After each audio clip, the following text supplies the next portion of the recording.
patul meu sta, viața tristă avea și multe răbdare, dar Iisus venit se îngriji spre Ierihon, lumine dăruit, spre Ierihon, e foarte îngus,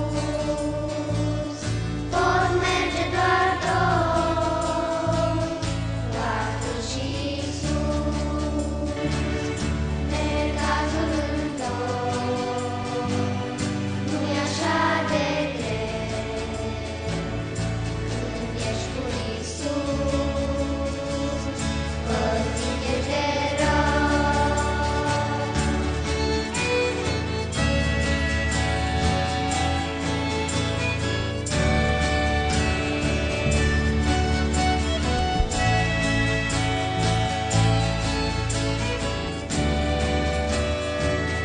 Chiar pe drum spre Ierihon,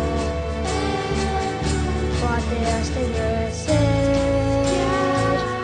tot mai ești în păcat, iertare-ți dorești, mergi drept la Hristos, povara-ți va lua, chiar pe drum spre Ierihon, El te va scăpa. Drum spre Ierihon, e foarte îngus, pot merge doar doi,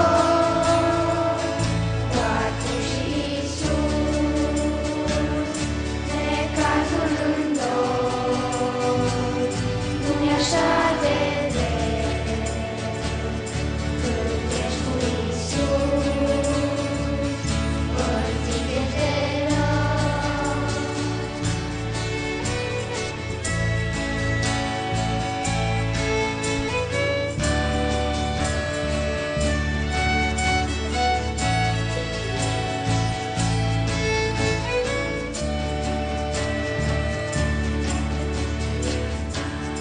Ierihon,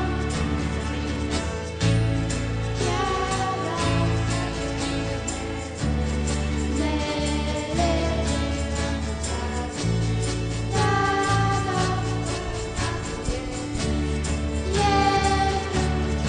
Iisus Hristos,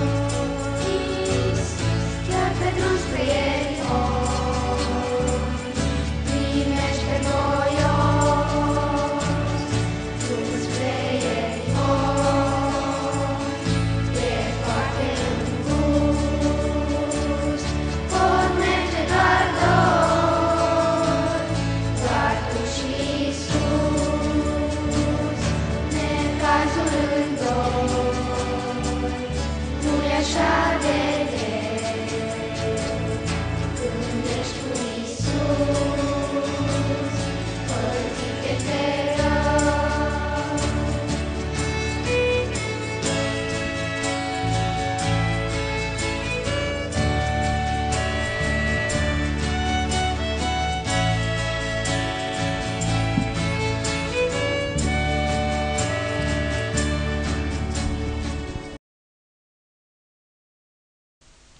O vorbă spune în felul următor: spune-mi cu cine te însoțești și îți spun eu cine ești.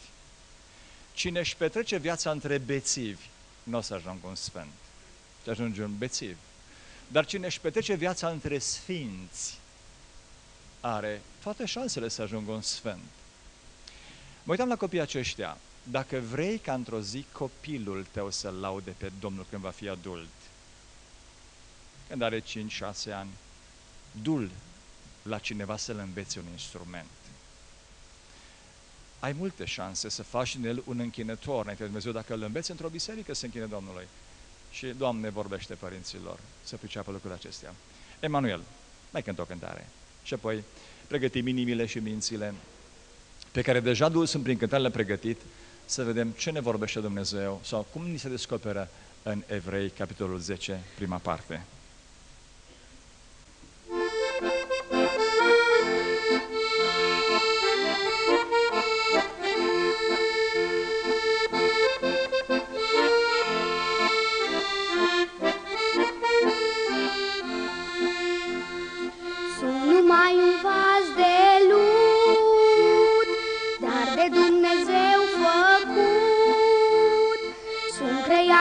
modelat doar de Dumnezeu prea înalt.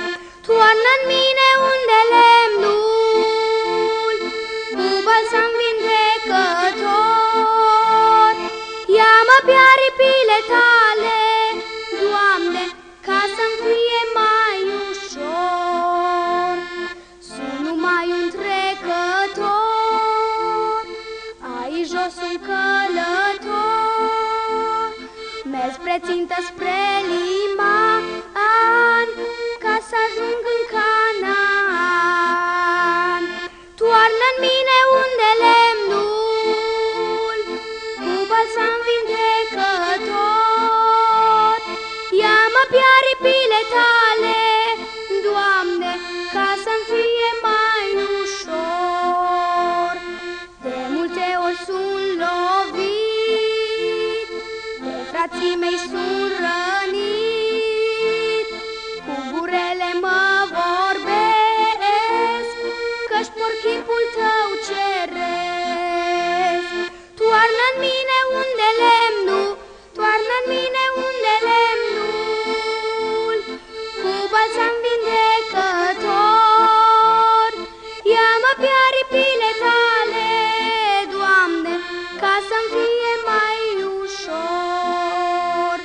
Toarnă-n mine un de lemnul cu balsam vindecător. Ia-mă pe aripile tale, Doamne, ca să-mi fie mai ușor. Amin.